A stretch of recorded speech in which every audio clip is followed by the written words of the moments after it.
It was a stormy night when my mother-in-law opened the door and told me I had to leave. No explanations, no soft words, just cold and clear. "You're not welcome here anymore." The reason? I hadn't given her a grandchild. Outside, the rain hit my face like a slap, but inside, I stayed calm. I gathered my few things quietly, thinking this can't be the end. Months before, she had been asking me for money, so I sent it every month, silent support through the chaos. Little did she know, 10 years later, I'd be the one deciding who inherits the family property. And she never saw it coming. Real quick, if you enjoy stories where karma finally clocks in, hit subscribe. We've got a lot of those around here. Let's continue. My name is Elise. I'm 34 and at the time just someone who wanted a family, a simple dream, really. After that stormy night, I moved into a tiny apartment nearby. No support from my husband or his mother. They made it clear I was an outsider, a failure for not giving them what they wanted. But even as she shut the door on me, I kept sending money every month. I told myself it was about respect. Maybe it was stubbornness. Or maybe I just believed family meant more than blood. For years, my life was a quiet routine.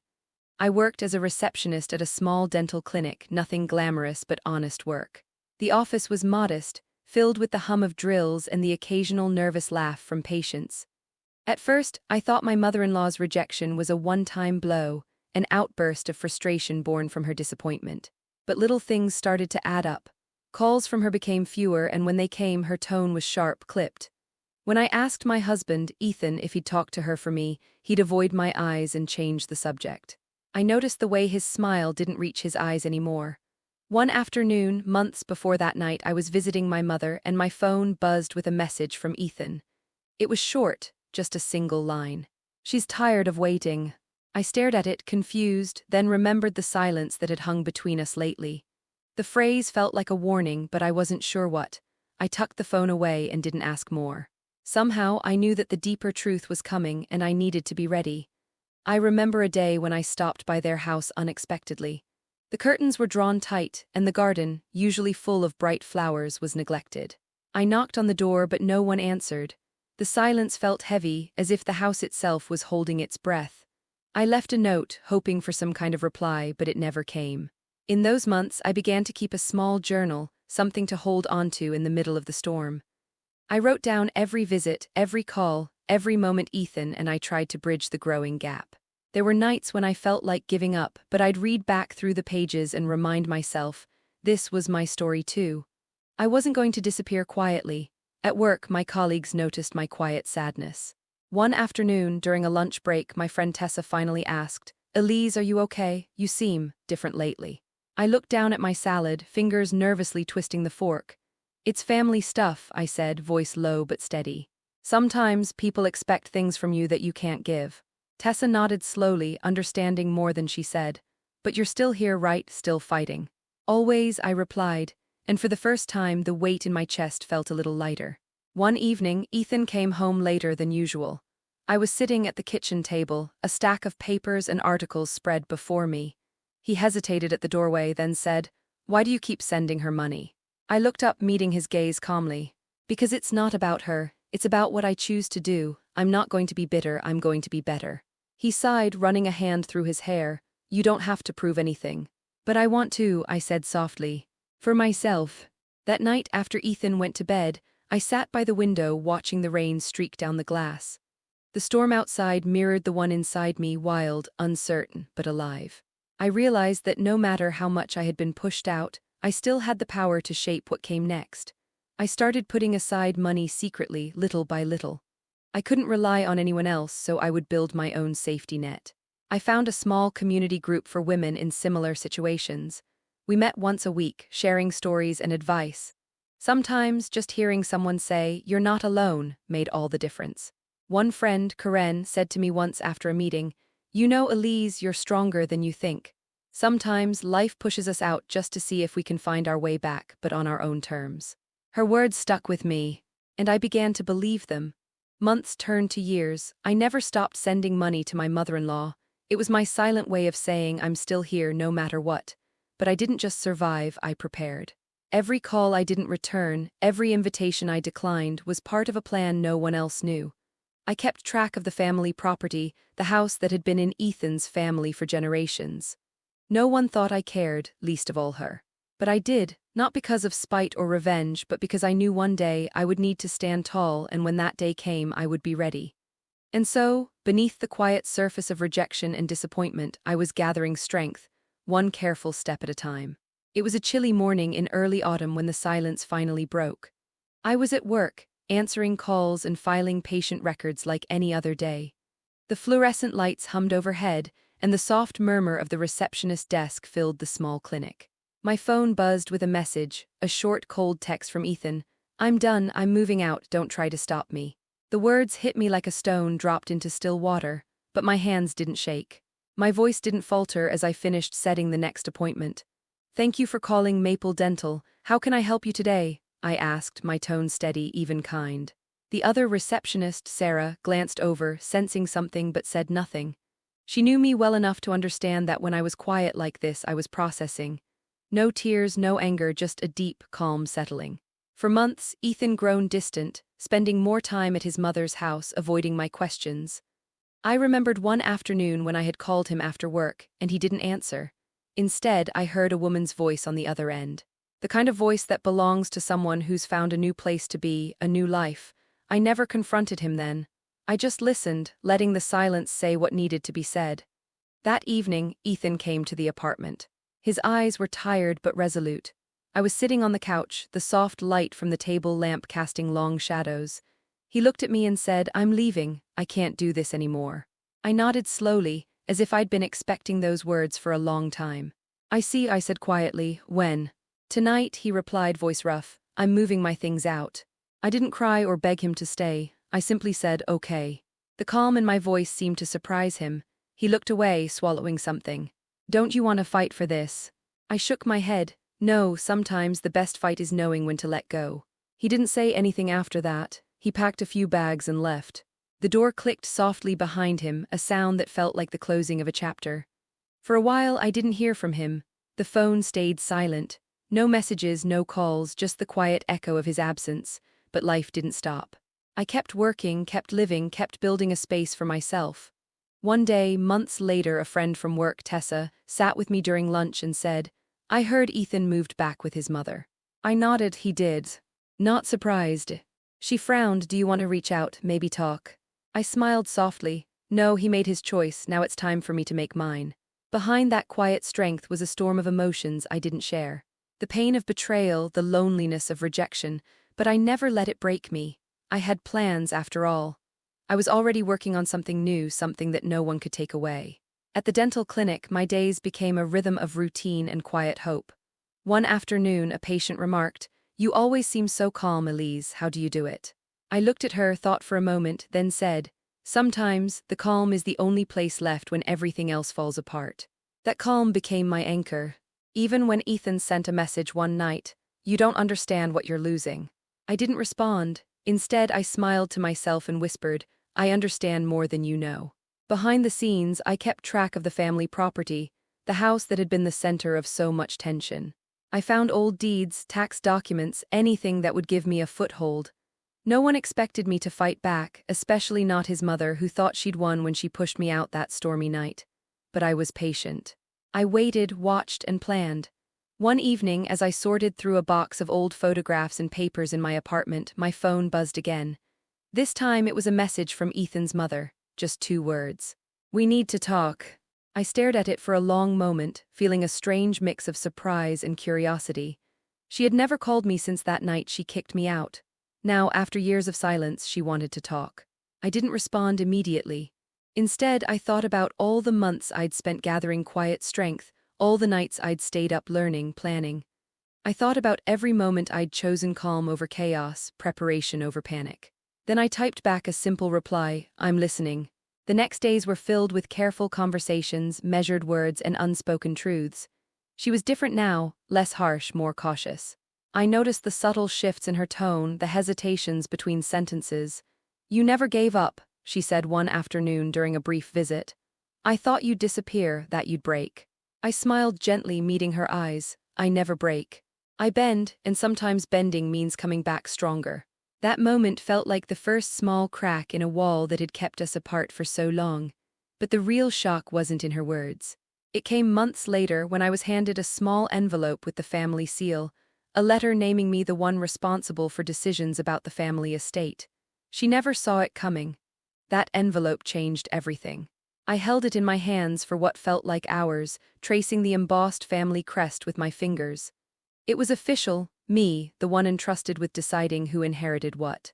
After years of being pushed aside, ignored, I finally had a seat at the table, and I wasn't about to waste it. But I knew this wouldn't be simple. The family property wasn't just land and buildings. It was history, pride, and years of tangled loyalties.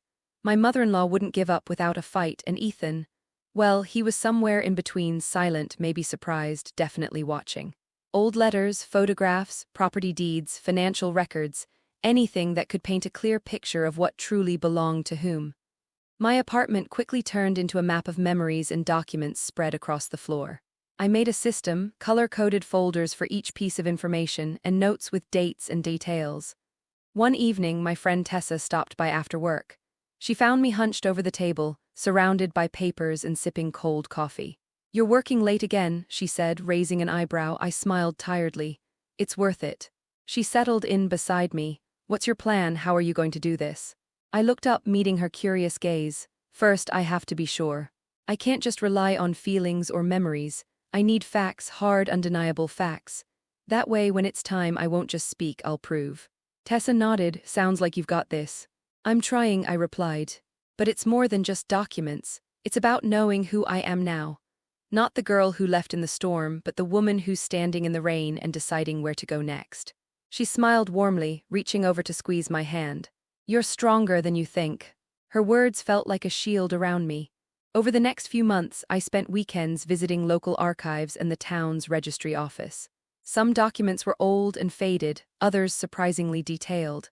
I learned about the family's history, the generations who had lived on that land, the promises made, the debts owed. One afternoon, I called Ethan.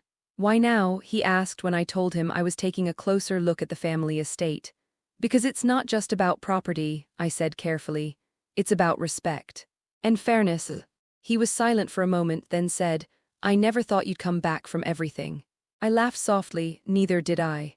"I'm proud of you," he admitted quietly. Those words, simple and unexpected, stayed with me.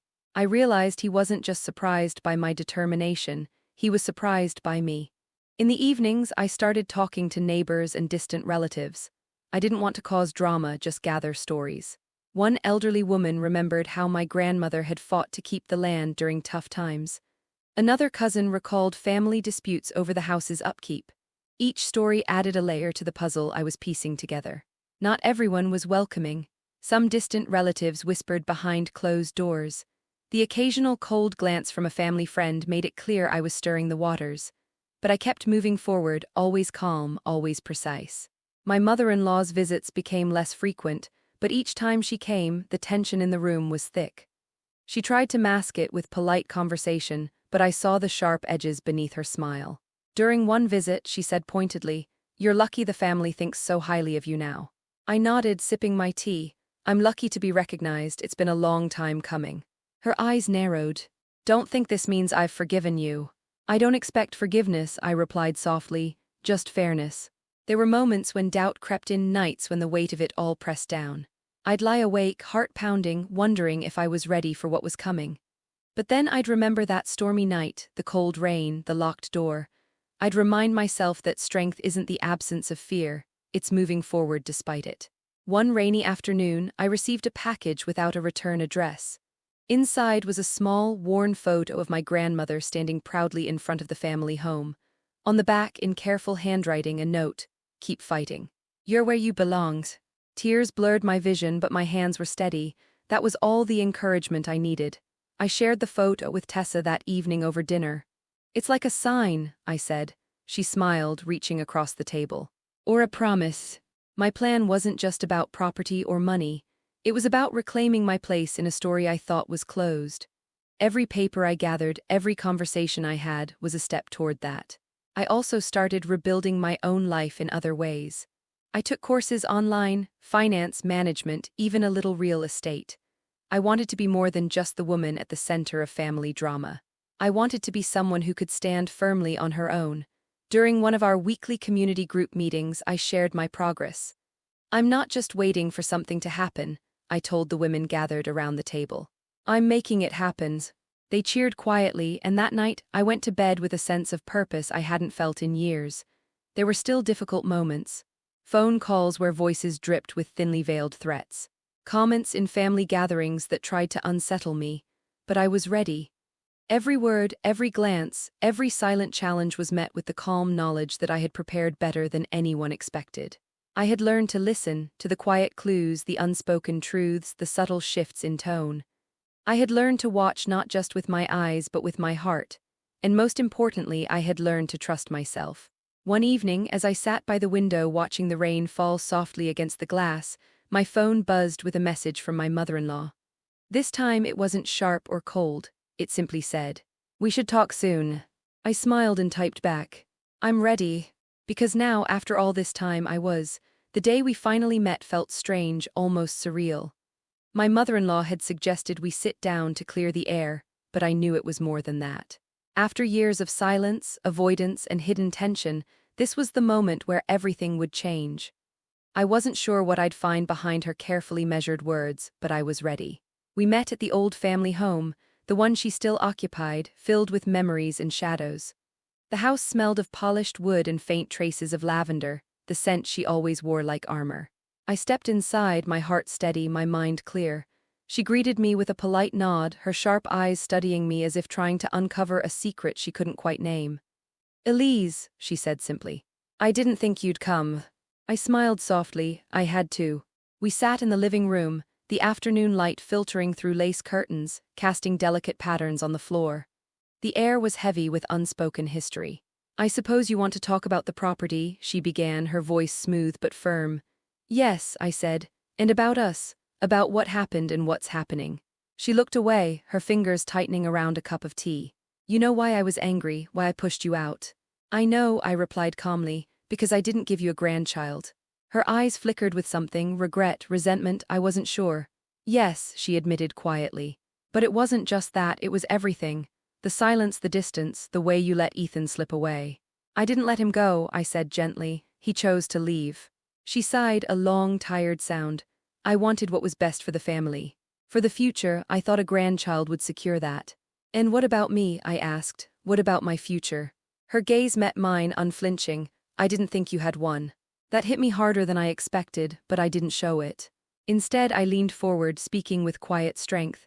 "I've spent years building one, not just for myself but for all of us." She raised an eyebrow. "Including you." I nodded. "Including me." We talked for hours about the past, the pain, the mistakes. The words weren't always easy. Sometimes they were sharp like the crack of a whip. Sometimes they were soft like the fading light at dusk. She admitted things I'd suspected but never heard aloud. Her jealousy, her fear, her loneliness. How she'd felt powerless as everything she knew shifted around her. How pushing me out was, in some twisted way, her way of holding on. I listened without judgment, I spoke without anger. At one point she said, "You're nothing like I expected." I smiled, "Neither are you." As the conversation unfolded, I realized this wasn't just about property. It was about understanding, about finally seeing each other not as enemies but as flawed, hurting people. Later she handed me a small, worn notebook. "This belonged to your grandmother," she said softly. "She wanted you to have it." I opened it carefully. Inside were letters, recipes, and stories, fragments of a life lived with grace and resilience. A reminder of where we came from and maybe where we could go. That night I sat alone in my apartment, the notebook on my lap. I thought about everything, the years of pain, the quiet strength I'd found, the unexpected conversation that had opened a door. I knew the path ahead wouldn't be easy. There would be challenges, old wounds reopening, new battles to fight. But I also knew I wasn't alone. Over the following weeks, I met with family members, some wary, others curious. Slowly, I began to rebuild bridges that had long been broken. One afternoon, Ethan came to visit. He looked tired but hopeful. "I heard about the meeting," he said quietly. I nodded. It was a start. He smiled a little awkwardly. "I'm proud of you." "Thank you," I said, "for everything." We spoke honestly about the past and what might come next. About healing, forgiveness, and the future. The turning point wasn't a sudden victory or a dramatic confrontation. It was a series of quiet moments, conversations that opened doors, acts of courage that mended hearts.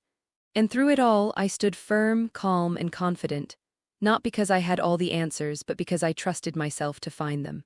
The family property was more than land. It was a symbol of endurance, of resilience, of the power to change the story. And now, it was mine to guide. After that meeting, things started moving in a way I hadn't dared to expect. It wasn't a whirlwind of sudden changes, but a steady unfolding, like the slow but sure turning of the seasons. I began putting my plans into action, one careful step at a time. The first was taking control of the family property, not with confrontation or force, but with quiet authority. I worked with the local caretakers and neighbors, people who had known my grandmother and had a soft spot for me even when the family tensions ran high. They welcomed my involvement with cautious smiles and subtle nods. I organized a series of small gatherings at the property, nothing grand, just informal meetings with relatives and close friends. I listened more than I spoke, letting others share their thoughts and memories. It was important to me that everyone felt heard, even those who had doubted me or sided with my mother-in-law for so long.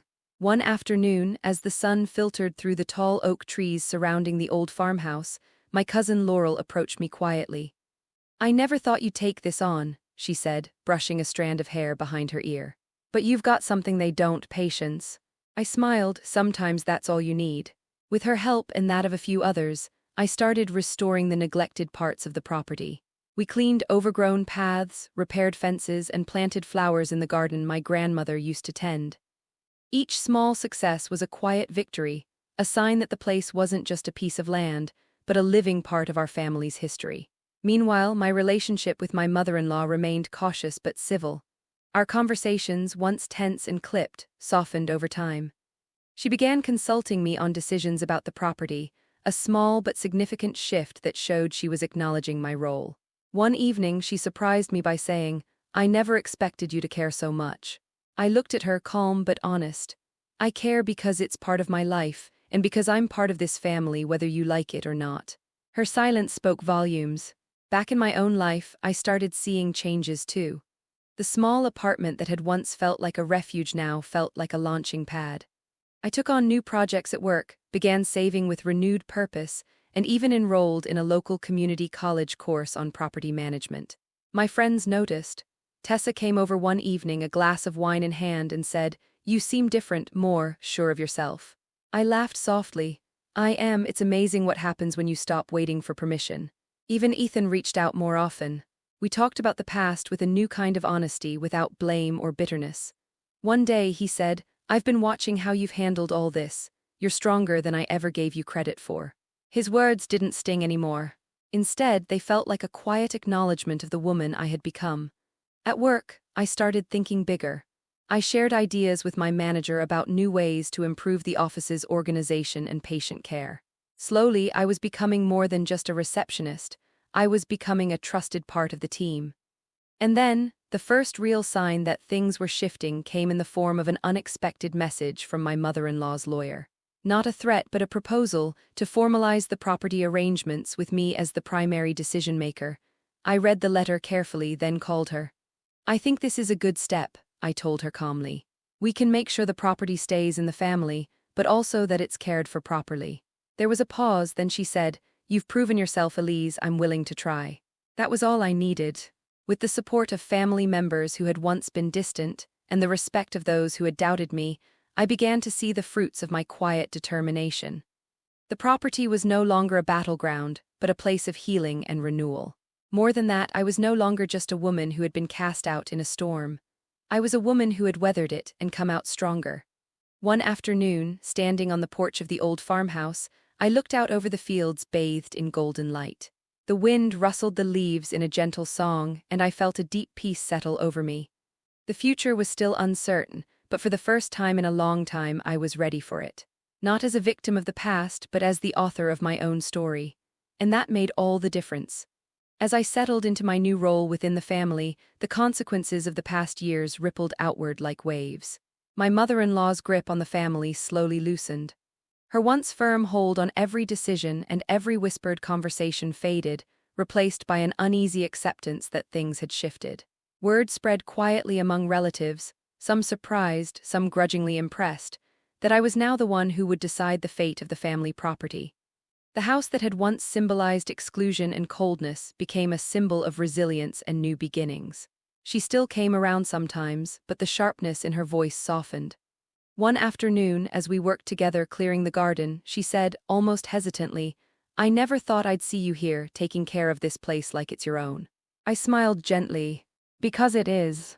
Meanwhile, Ethan's life had taken a different path. The distance between us had given him space to reflect, and over time, we found a new, quieter understanding. Our past wasn't erased, but the tension that once filled every room gave way to a respectful, if cautious, peace. At work, I began to take on more responsibility. My ideas were heard, my efforts appreciated. The small receptionist's desk felt less like a cage and more like a stepping stone. I enrolled in classes, slowly building toward a future I had once thought impossible. Friends noticed the change, too. Tessa remarked one day, "You seem lighter now, like you're not carrying the weight of all that anymore." And she was right, I wasn't. I had learned to let go of the past's heavy chains and step into my own strength. Even those who had once doubted me found themselves reevaluating. Some distant cousins reached out, tentative and curious. I welcomed them cautiously, knowing that trust takes time.